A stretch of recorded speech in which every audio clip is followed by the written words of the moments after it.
Hi, this is Daniel Hell, and I'm speaking from a stream, starting in a stream with boots on, in a county called Shropshire.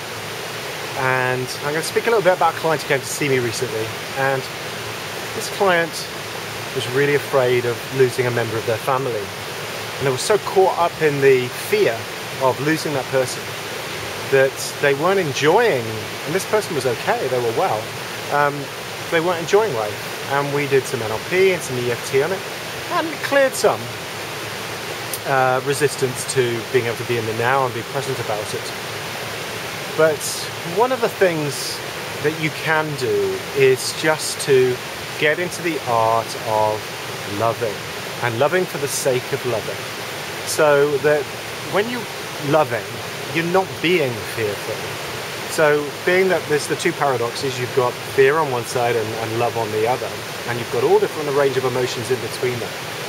If you are being loving, you can't be fearful. You end up being more present, and the focus is on love, not fear. When my father was terminally ill, I knew that I'd only got a short amount of time with him. And this is 11 years ago. And the greatest inheritance really I got from him was just to be grateful and thankful for what you've got now.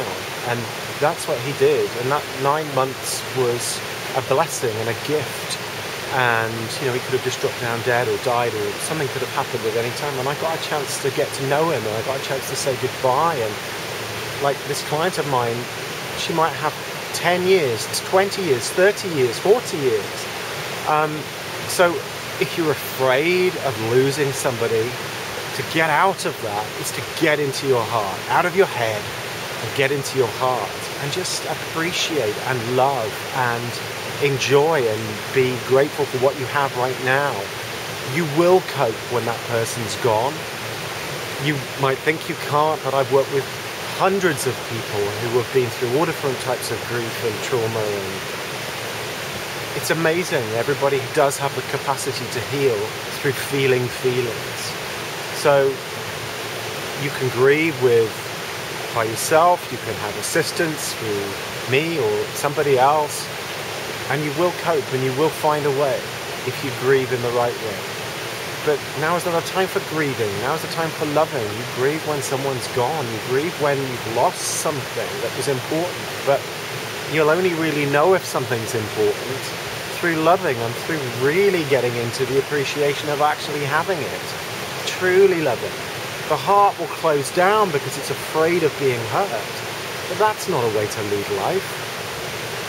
Lead life through being as expansive as you can be, as if this was the last day on earth. There was a poster I remember seeing with James Dean on it, and I know it wasn't a quote by James Dean, but I remember it was quite iconic, and I remember it saying, "Live each day as if it were your last, and dream as if you'll live forever." I'll leave you with that.